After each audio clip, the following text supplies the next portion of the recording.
Oi, turma, do livro Conversando sobre a Vida Jesualdo Costa, Autocura. Conta-se que um poderoso monarca mandou chamar um sábio médico que todos acreditavam que possuía poderes curativos para ajudá-lo em sua enfermidade. Ao chegar, o homem sábio e bondoso iniciou logo um diálogo fraterno. Deus nos ajudará, disse o sábio. Mas antes, vamos entender a razão destas dores. Sugiro que Sua Majestade se confesse agora, pois a confissão faz o homem enfrentar seus problemas e o liberta de suas culpas. E o médico sábio começou a perguntar tudo sobre a vida do soberano, desde a maneira como tratava seu próximo até as angústias e aflições do seu reinado. A certa altura, aborrecido por ter que pensar em tantos problemas, o rei disse: "Não quero falar desses assuntos. Preciso de alguém que cure sem fazer perguntas." O santo homem saiu e voltou depois de algum tempo com outro homem. "Eu acredito que a palavra pode aliviar a dor e me ajudar a descobrir o caminho certo para a cura. Entretanto, o Senhor não deseja conversar e não posso ajudá-lo. Mas eis aqui quem o Senhor precisa. Meu amigo é veterinário. Não costuma conversar com seus pacientes." Vimos na história, acima, um modelo ideal de médico, do qual a população necessita. Aquele que conversa com seu paciente, procura ouvi-lo e se importa com ele. Modelo em extinção em nossos dias. Há uma anedota hilária que conta que Jesus esteve recentemente na Terra, vestiu um jaleco branco e resolveu substituir um médico em seu dia de folga, em um hospital público brasileiro. Entrou no hospital e, ao passar pelo corredor da enfermaria, cruzou com um paraplégico que, sentado em sua cadeira de rodas, aguardava o momento da consulta. Disse-lhe Jesus: "Levanta-te e anda." O homem ergueu-se e deixou o consultório empurrando a cadeira de rodas. Alguém lhe perguntou em sua passagem pelo corredor: "Esse barbudo que falou com você é o novo médico?" "Sim", respondeu o homem. "O que achou dele?" "Igual aos outros, não pôs a mão em mim." Nesse caso, vemos um homem que não reconhece e sequer agradece a imensa bênção alcançada, a exemplo dos 9 leprosos curados por Jesus, que curou 10 e só um voltou para agradecer e permanecer com ele. Lucas. Nossos problemas de saúde muitas vezes são consequências de equívocos espirituais do passado ou desarranjos emocionais do presente. Portanto, a enfermidade é o feito e não a causa. Se resolvermos o efeito, o alívio será momentâneo, pois a causa permanecerá e produzirá novos efeitos, talvez piores que os primeiros. Assim, a sabedoria consiste em descobrir as causas dos nossos males para resolvermos nossos problemas pela raiz.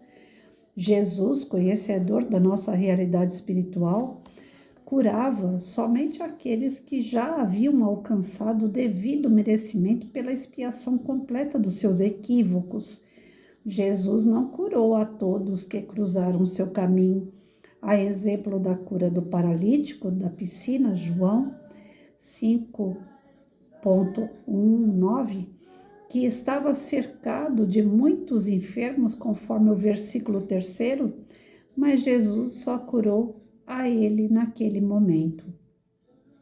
É preciso que analisemos as palavras proferidas por Jesus em quase todas as curas realizadas por ele.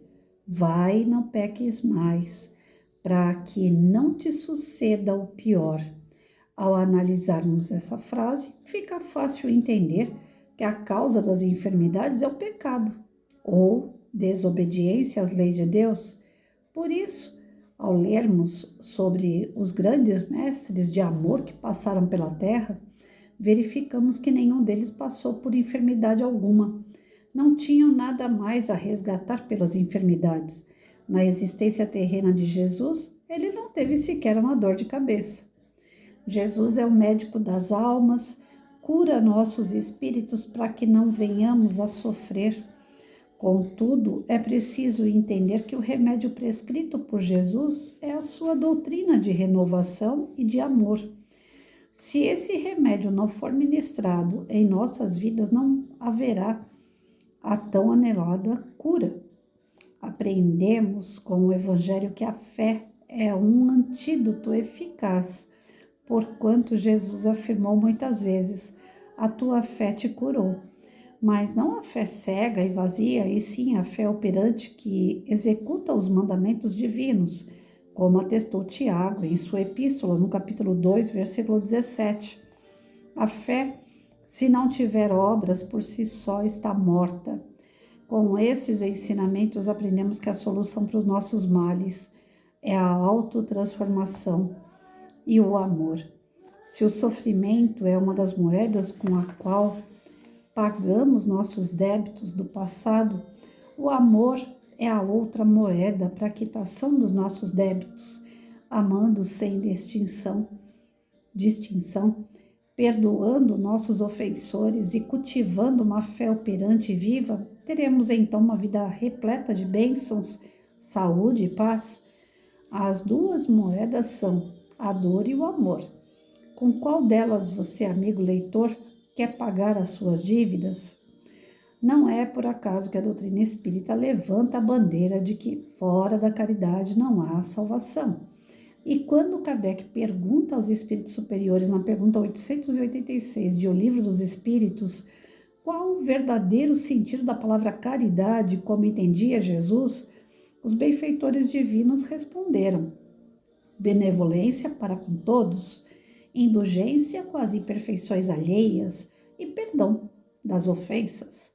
Caridade, que significa amor em ação, é, portanto, a chave da libertação da nossa essência que se encontra aprisionada pelo nosso ego, causa do nosso sofrimento. O amor em ação liberta e cura. Eis o remédio prescrito por Jesus e tão divulgado e ensinado pela doutrina dos espíritos. Toda ajuda de fora é somente ajuda, porém nós somos o problema e a solução. O problema e a solução estão em nós mesmos. A autocura é a meta e o único remédio é a prática do Evangelho. O Evangelho é a receita prescrita pelo divino médico Jesus. A gente, que isso aí não é coisa para brincar, não. Isso aí é coisa séria. Essa questão da autocura, até pouco tempo atrás eu não acreditava. Há pouco tempo mesmo. Eu achava que a gente não era capaz de manter, através de um equilíbrio espiritual, através de um equilíbrio emocional, os nossos hormônios, os nossos anticorpos, os nossos sistemas em ordem. Eu achava que uma coisa era uma coisa, né? Pensamento, sentimento era uma coisa e órgãos físicos eram outros. Até eu entender de verdade o que a gente acaba produzindo através do nosso pensamento e sentimento, de bom e de ruim, que vai parar no nosso perispírito, que é o intermediário entre o espírito e o corpo.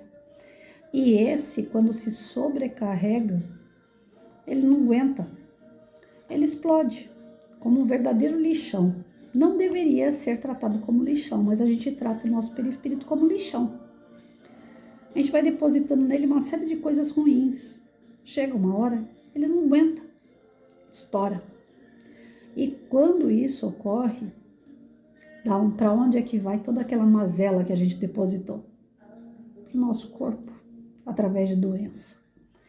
Tem muito pouco tempo que eu estou estudando sobre isso e que eu estou começando a entender.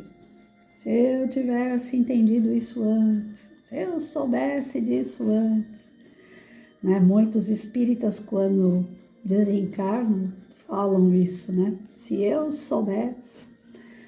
Eu tô adiantada um pouquinho porque eu não desencarnei ainda e já tô aqui falando, se eu soubesse. Pois é.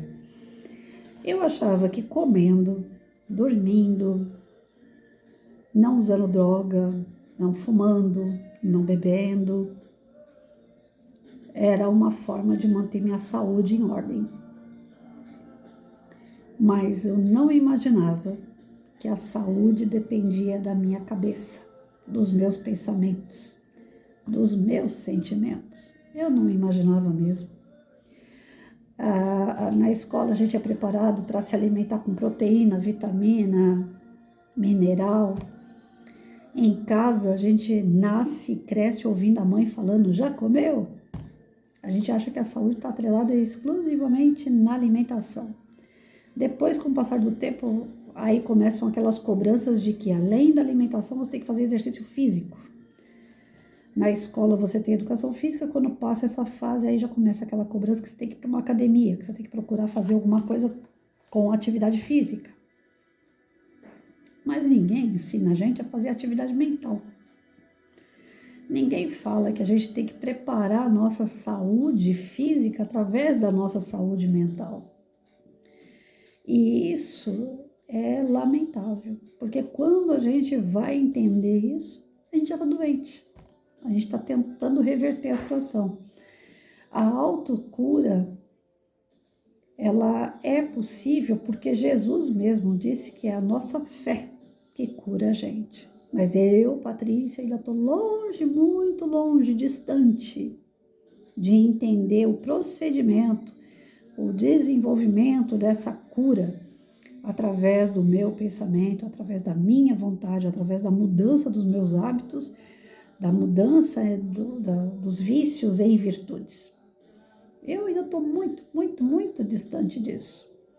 Mas a cada dia, lendo e estudando e buscando respostas principalmente para a minha comorbidade, a poliomielite, eu tenho despertado para esse tipo de desejo, de mudar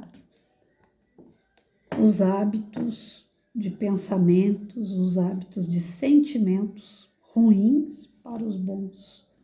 Porque o que eu tenho percebido é que eles são energia e essa energia ela gruda em mim. E grudando ela acumula e acumulando, se for negativa, ela se torna doença. Então, para eu tirar agora essa doença, que não tem nos livros, essa poliomielite não é uma doença muito estudada, ela é rara. Até hoje eu só conheço uma pessoa além de mim, que é o meu irmão que tem ela. E quando você procura na Google lá, poliomielite, o que acontece com quem tem poliomielite? 5 anos a pessoa degenera e morre. Não tem cura, só tem um tratamento paliativo para retardar o ataque que os glóbulos sofrem. Esses ataques que os glóbulos estão sofrendo nada mais são do que movidos pela fúria dos meus pensamentos e sentimentos negativos. À medida que você diminui esse passo, isso eu já percebi, como eu sou Santo Tomé, eu posso falar. À medida que eu fui diminuindo o meu passo, que eu fui entendendo as pessoas como elas são, por mais que eu não aceite algumas coisas, mas quem sou eu na fila do pão para aceitar ou não? Então, a partir do momento que eu deixei para lá aquela história de querer transformar o mundo, porque eu sempre tive isso, né? O aluno não pode errar, meu filho não pode errar, meu amigo não pode errar, eu estou vendo tal coisa, eu não vou deixar quieto. Então, hoje não. Hoje eu converso com a pessoa até o plano B. Se a pessoa falar para mim que está sofrendo, que tem algum problema tal, eu escuto. Até o plano B. Se eu vejo que a pessoa não tem vontade de se transformar, que ela não tem vontade nenhuma de mudar, e que ela só está lastimando, que ela já pegou o vício da lástima, eu me afasto. Porque eu tenho muito disso, eu não quero ver o outro sofrer. Então eu fico colocando dedo na vida dos outros, né? Eu sou muito pitaqueira.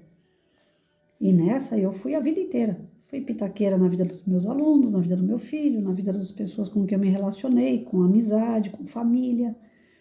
E hoje eu tô naquela fase assim que a pessoa fala para mim, eu preciso consertar tal coisa na minha casa. Eu falo, eu tenho uma pessoa da minha confiança que consertou na minha e que é boa. Tá aqui o telefone dele. E antigamente eu não fazia isso. Antigamente eu pegava a pessoa que trabalhou para mim, ia até a casa do fulano, ajudava a consertar, dava pitaco de como que deveria consertar, sabe? Aquele tipo de pessoa que se enfia na vida dos outros até ver a pessoa bem. Só que aí tem aqueles que não gostam disso. Tem aqueles que dizem que gostam, mas na verdade não quer. No fundo, não quer nem mudar, não quer nem melhorar, não quer nem consertar aquilo que está quebrado. E aí eu fui aprendendo, e não tem muito tempo, e estou aprendendo a lidar com isso, porque ainda é de mim querer enfiar o dedo onde não é chamada. Então eu carreguei muitas coisas para mim. Sofri muito com um aluno que se drogou, sofri muito com escolhas erradas de filho, de irmão, de pai, periquito, papagaio. Eu fui sofrendo pelos outros e fui me maltratando, não cuidando de mim. E aí é que tá. Aí vira uma doença emocional que não tem como. Você pode fazer terapia, você pode falar à vontade. Eu passei em psicólogo, eu conversei com o psicólogo, desabafava, o psicólogo olhava para minha cara, eles não falam muito, né? Eles só ouvem. Ele olhava para minha cara, balançava a cabeça, do tipo, o que eu vou falar se você não quer mudar? Mas eu sempre falava assim, não adianta nem falar para mim, não faça isso, porque eu vou fazer. Eu mesmo, no meu tratamento, eu só fazia o coitado do psicólogo perder tempo comigo. Porque eu mesmo falava para ele, não adianta você falar para mim, não faça. É de mim. Eu nasci assim, eu cresci assim, eu vou morrer assim. Síndrome de Gabriela. Então, no meu caso, foi dando pitaco na vida dos outros, batendo no mundo para proteger alguns, que eu fui adquirindo tudo isso. Eu acredito que numa vida passada, de verdade, isso não é da boca para fora, eu sinto que eu fiz assim erros gravíssimos, mas muito grave mesmo. Só que eu vim disposta a pedir perdão, a me baixar, né? A me colocar à disposição das pessoas que eu posso ter dado prejuízo. Só que eu vim virada do avesso do que eu fui. Já que eu errei demais no passado e a consciência acusa isso, mesmo no meu íntimo, eu não sei ao certo quem eu fui e também não quero, porque se fosse dado a saber, Deus não mandava a gente esquecer. Mas ainda que eu tenha poucas lembranças ou sensações da encarnação passada, eu sei que eu vim assim, o extremo do que eu fui, extremo oposto do que eu fui na vida passada. Então, já que eu errei demais lá atrás, agora eu vim para querer ser certa demais. E nessa de querer ser certa demais, eu não consegui me adequar às pessoas que não querem ser certo demais. Também não são erradas demais. As pessoas que estão buscando o meio termo, eu não consegui achar o meio termo, eu não consegui me encaixar. Então eu sofro por tudo isso, todos esses desajustes em minha volta. E isso acumulou no perispírito, que transferiu para o corpo e se transformou em doença. Quando você quer a cura de uma doença que ela é emocional, ela é muito mais difícil do que uma doença na carne. A doença na carne, que é provinda da carne, que foi por uma falta de alimentação adequada, que foi porque você não dormiu direito, não descansou direito, ou porque você teve um desgaste físico danado, né? Exercitou demais, pegou peso demais. Existem remédios para isso. Os remédios fabricados, industrializados, eles são feitos para a matéria. Então, há tratamento. Você vai direto naquilo que está dando para ver. Mas o emocional você não vê. O emocional, ele ataca tudo em você. E aí é que tá. O médico mesmo fala, Patrícia, se eu te der excesso de remédio, que nem tem um que eu tomo à noite, que ele é bom para movimentar os dedos. Ele fala, se eu te der muito remédio desse aí, você não vai sentir dor. vai movimentar seus dedos melhor, só que vai sobrecarregar teu rim. Então, quando o fator não é físico, é complicado para o médico também atender a gente, porque ele vai naquilo que a gente está demonstrando sentir através dos exames e através dos sintomas, mas ele pode ajudar uma coisa e atrapalhar outra. E o emocional, ele não vai atacar. Já viu aquela pessoa que fala assim? Eu já fui no médico e escutei a pessoa falando isso para o médico. Parece que a doença anda no meu corpo. Tem dia que tá doendo aqui, tem dia que tá doendo aqui, né? Parece que a doença tá andando no corpo. É fundo emocional. O fundo emocional, o médico vai estar dando remédio para cá e vai dar na perna a dor. A pessoa vai chegar em casa e vai falar, caramba, mas o remédio que ele deu sarou aqui, agora tá doendo aqui. Porque o emocional, ele tá circulando essa energia no teu corpo todo. Para você se autocurar, tem que ter essa fé raciocinada de que você fez algo e que você precisa ressarcir isso, que você precisa tirar isso. E aí é onde a gente se fere para tirar. Não pense que é como eu falei ontem, na hora de abrir uma ferida para cicatrizar ela totalmente. Você não vai conseguir cicatrizar uma ferida que você criou pelo teu emocional tampando só com a peneira. Não, o que eu fiz, já está feito, passou, e daqui por diante eu não vou fazer mais, e quando vê, você está fazendo de novo. Ou você estuda, entra naquele teu problema, busca a raiz de toda aquela situação que você viveu, que você criou, e dói, gente, dói. Não precisa de especialista, de terapeuta, psicólogo para isso não, a tua consciência dói. Se você for lá no fundo dessa ferida e ver quantas coisas você poderia ter evitado, quantas coisas você poderia ter deixado de lado, fingindo que não ouviu, não ter retrucado, não ter guardado aquela mágoa, aquela raiva, que eu falei aqui já várias vezes no canal. Eu tô lutando muito contra um sentimento que eu achei que eu não tinha. Eu me vejo uma pessoa brincalhona, uma pessoa de boa, uma pessoa que tem fé, uma pessoa que fala muito de Deus, mas quando eu me vejo em situações que me contrariam e que bate nos meus valores, aí eu me sinto aquele Hulk, né? Ele desabrocha em mim. Quando eu vejo, eu já tô verde. E isso não é normal. A gente acha que é. Não, foi um momento de fúria. Um momento de fúria não pode ter. Uma pessoa que fala tanto de Deus, uma pessoa que geralmente é procurada, como eu sou, para as pessoas virem desabafar e eu dar uma palavra. Não é normal a pessoa se enfurecer de repente, ficar verdinha que nem o Hulk. Não é normal.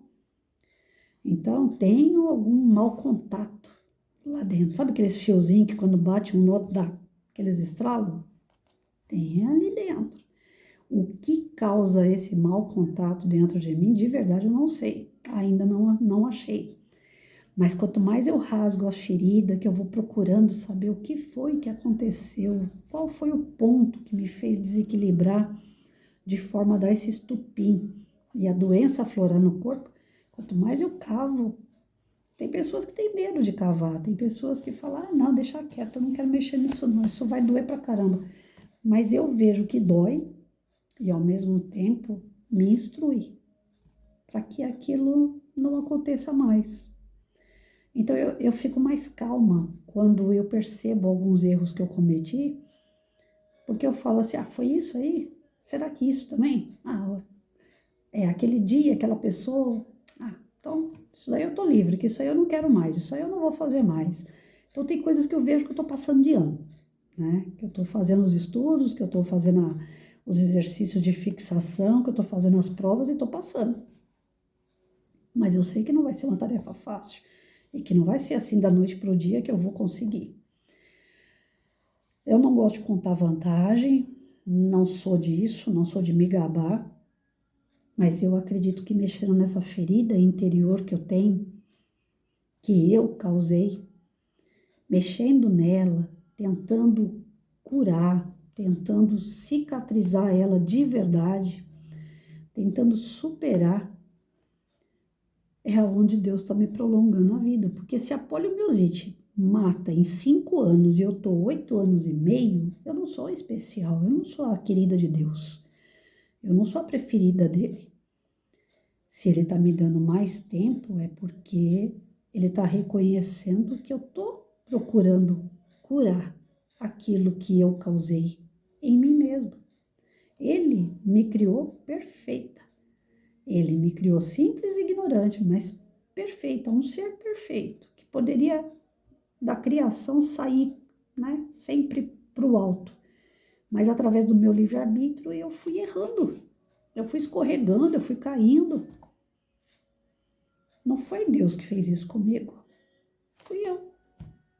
Então ele vê que eu estou tentando me levantar.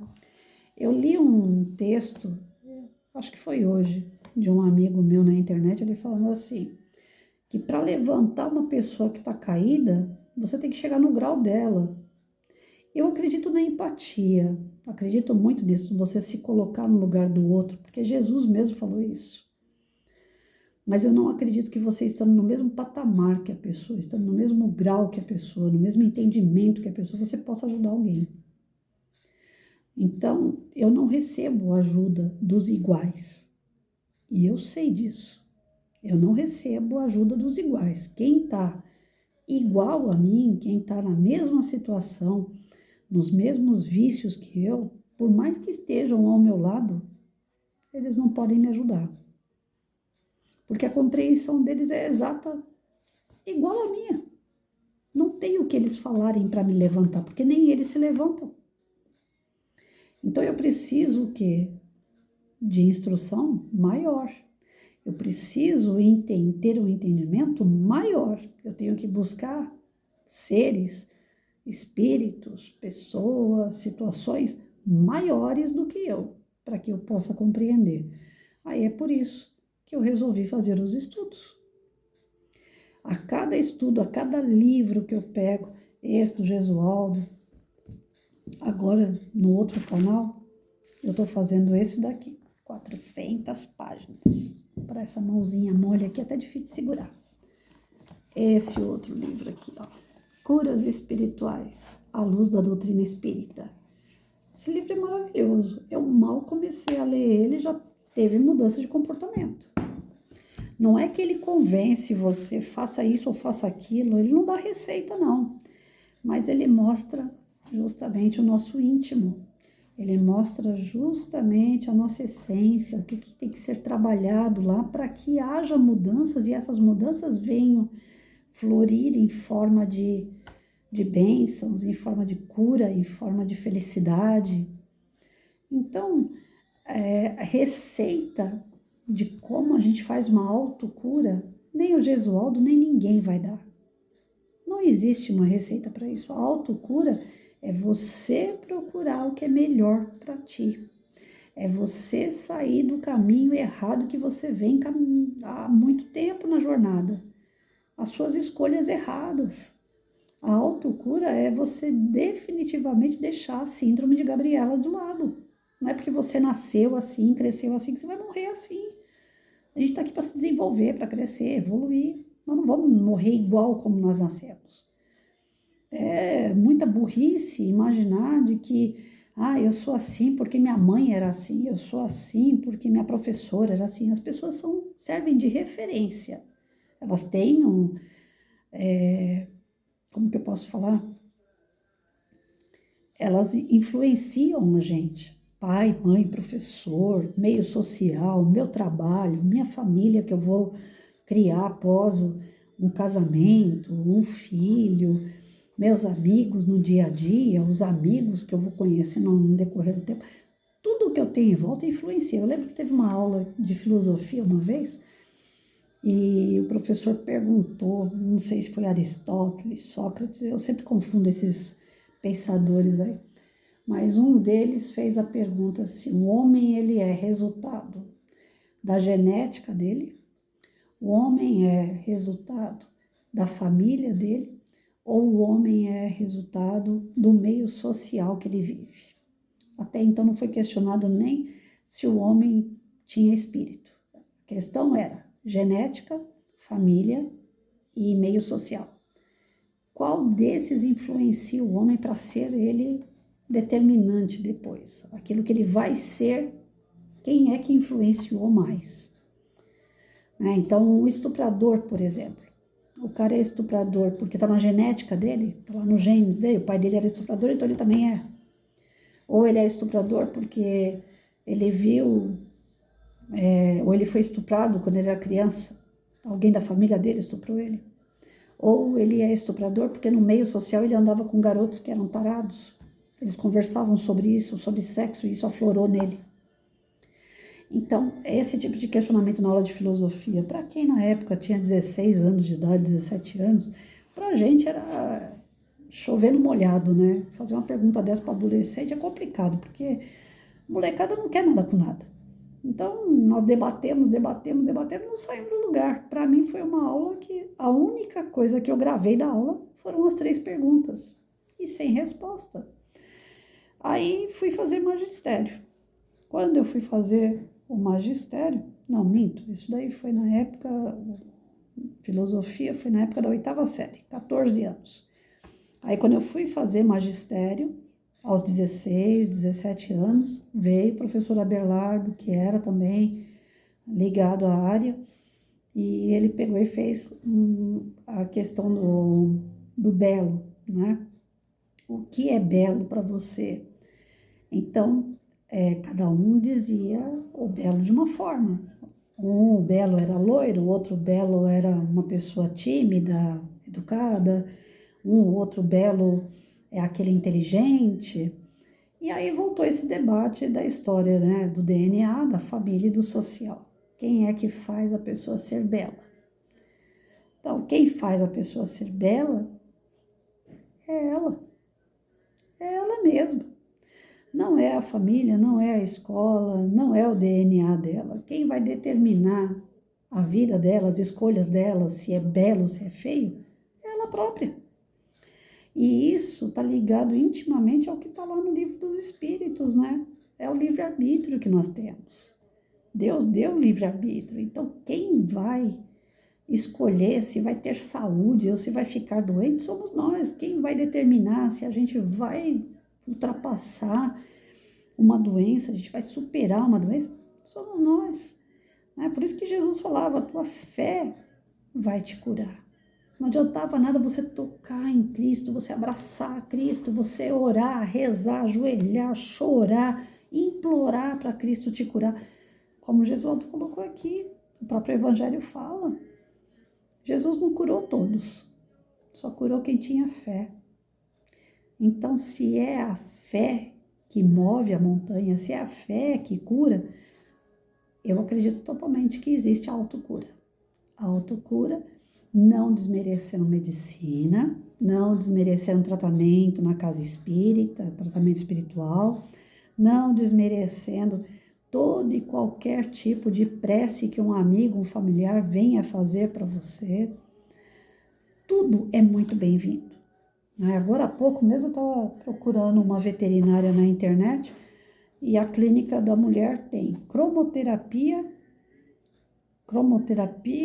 tem isso daqui, incenso, né, que chama? Tinha cheirinho lá de alecrim, se eu não me engano, que ela falou, ou jasmim. Ela colocou um cheirinho para os gatos lá que estão em tratamento na clínica dela, operado.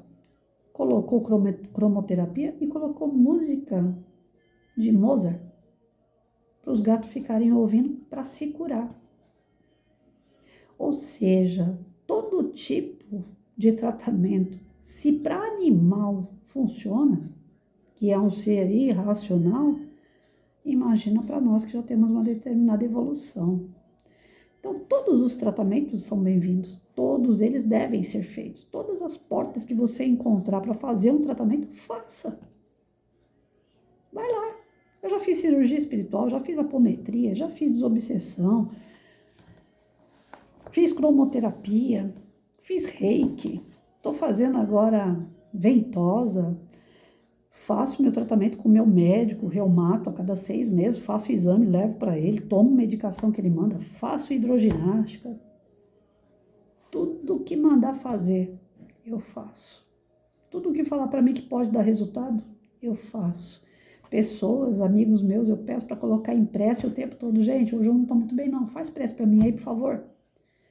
O povo vai lá e faz prece, me sustenta através de vibrações. Não deixem de fazer tratamentos, todos os tratamentos. Você acreditando ou não, vai lá e faz. Porque no final das contas você vai ser julgado pelas suas intenções. Então a sua intenção é de cura, você está indo buscar a sua cura. Então aceite todo tipo de ajuda.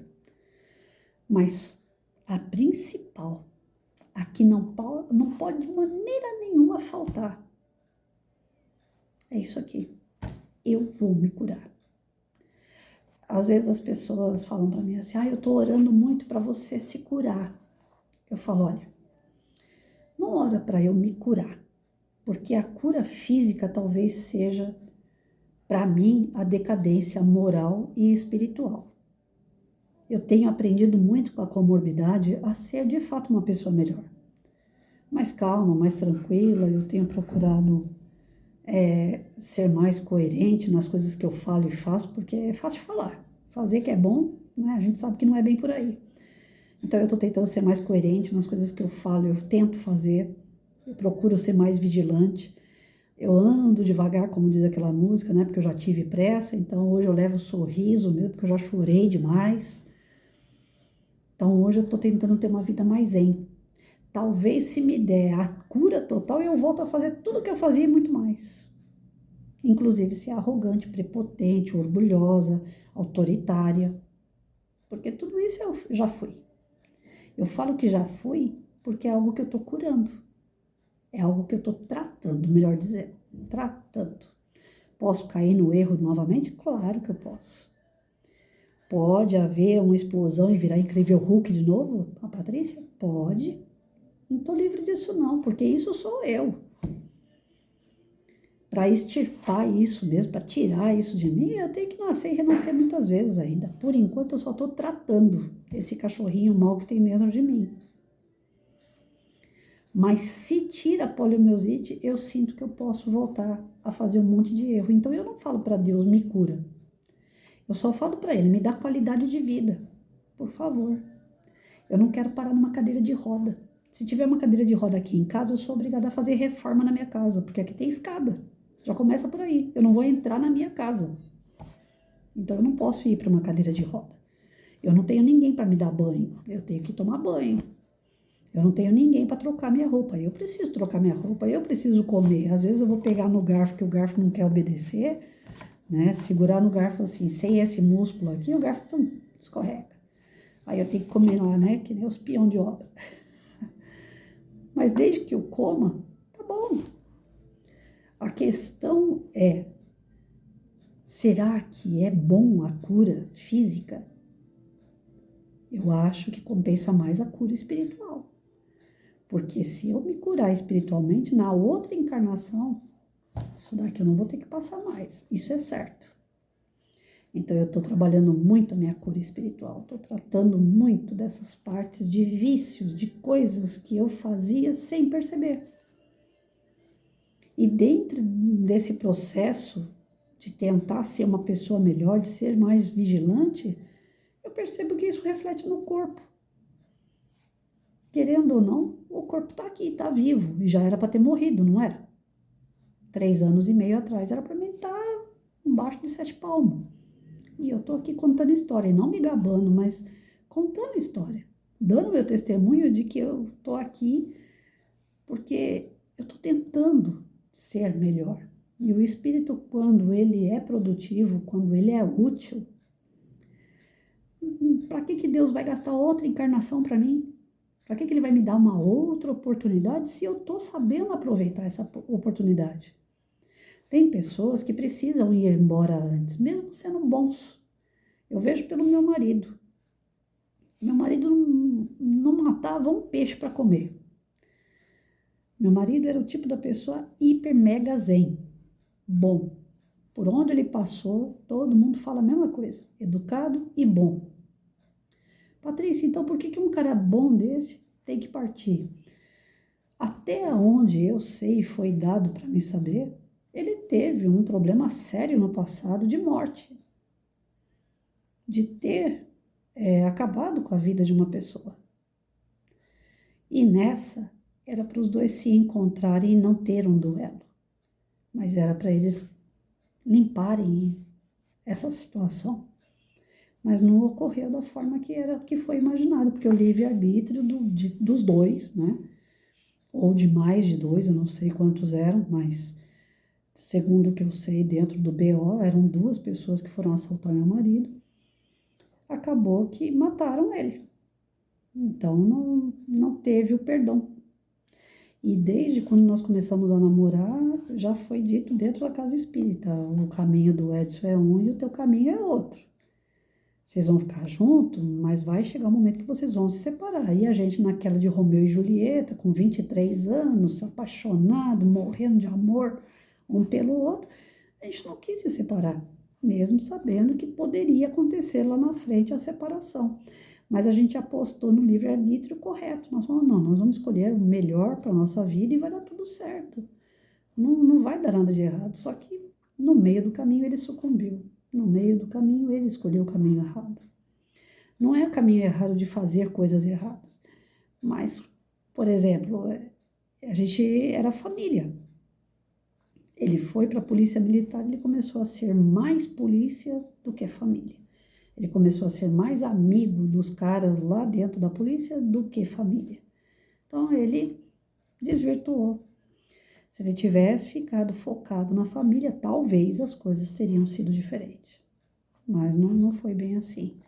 Então, pessoas boas vão logo embora. Crianças nascem ou nem nascem, como no meu caso, o meu filho com 3 meses morreu na barriga.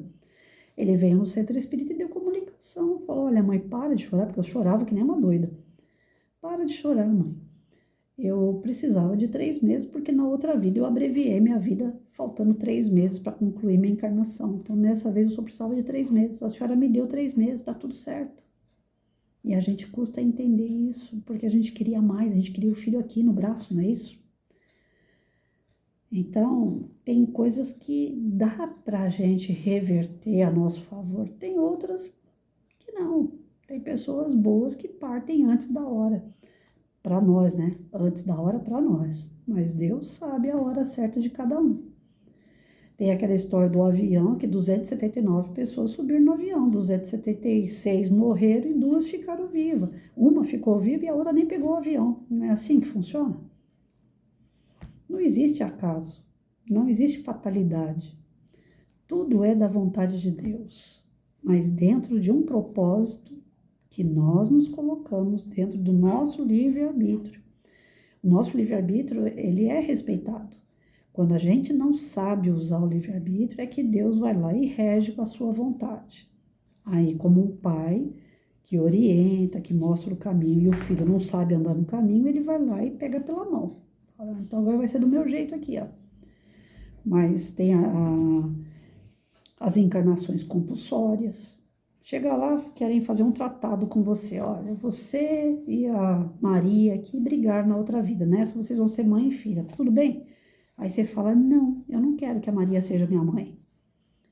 Aí eles vão falar, você não tem o que querer, ela vai ser sua mãe e acabou. Vai lá vocês duas vão ter que fazer as pazes. É assim que funciona. Tem livre-arbítrio, mas até o plano B. Se você não colaborar, se você também não fizer a sua parte, chega uma hora que eles dão uns empurrãozinhos, né? Então, a autocura nada mais é do que um empurrãozinho. Você tinha que melhorar, Patrícia, você tinha que ser mais calma, você tinha que ser menos pitaqueira, você tinha que cuidar mais da sua vida do que dos outros, você tinha que cuidar da sua saúde, não da dos outros, né? E eu fui por outro caminho, achando que eu estava fazendo certo, eu fiz muita coisa errada. Dessa vez eu não fiz coisa errada para prejudicar as pessoas, porque eu quis, na outra encarnação sim. Eu tenho consciência de que eu fiz coisa errada com pessoas na maldade, na malícia. E essas pessoas apareceram nessa encarnação em personagens completamente diferentes para que a gente pudesse fazer as pazes, ressarcir dívida e eu pagar minhas contas. E algumas eu consegui pagar, outras ainda ficou para a próxima. Então, quando bate na gente a doença física, é porque existe uma doença moral, é porque existe uma doença espiritual. Vá buscar dentro de você o que é que está causando isso. Aonde é que começou tudo isso? Para que você possa, quem sabe, ter essa bênção da autocura. Mas sem desmerecer médicos, sem desmerecer tratamentos. Pelo contrário, continue fazendo todos os tratamentos. Porque quando a gente fala de autocura, a pessoa fala, eu sou autossuficiente, não preciso de ninguém. Lógico que não. Nós estamos encarnados, o que é da carne é da carne. Né? O teu físico tem que ser cuidado por médico. Seu espírito pode ser cuidado numa casa espírita, numa religião, numa religiosidade que você acredita. Mas a cura, ela vai depender muito da tua cabeça, da tua vontade. Aí vem o poema do Gesualdo aqui. Trilogia da cura. Se a vida lhe faz sofrer, não blasfeme e não reclame. Cumpra sempre o seu dever, tenha fé, perdoe e ame. Se for injustiçado, lembre, Jesus também foi. Seja então resignado, tenha fé, ame e perdoe. Se tudo parece escuro, mantenha-se firme e de pé. Haverá luz no futuro. Ame, perdoe e tenha fé. A cura para todo mal pode ser um autoexame e uma reforma total. Tenha fé, perdoe e ame. Se quer ser abençoado, é preciso que abençoe. Não fique inerte, parado. Tenha fé, ame e perdoe. Se você vê o momento pior do que ele é, transforme seu pensamento. Ame, perdoe e tenha fé. Saia da prisão do ego, sua liberdade proclame. Não continue como cego. Tenha fé, perdoe e ame. Para ter felicidade, se entregue, se dê, se doe. E por toda a eternidade tenha fé, ame e perdoe. A mudança interior é imprescindível, é mister. Tudo se cura com amor. Ame, perdoe e tenha fé.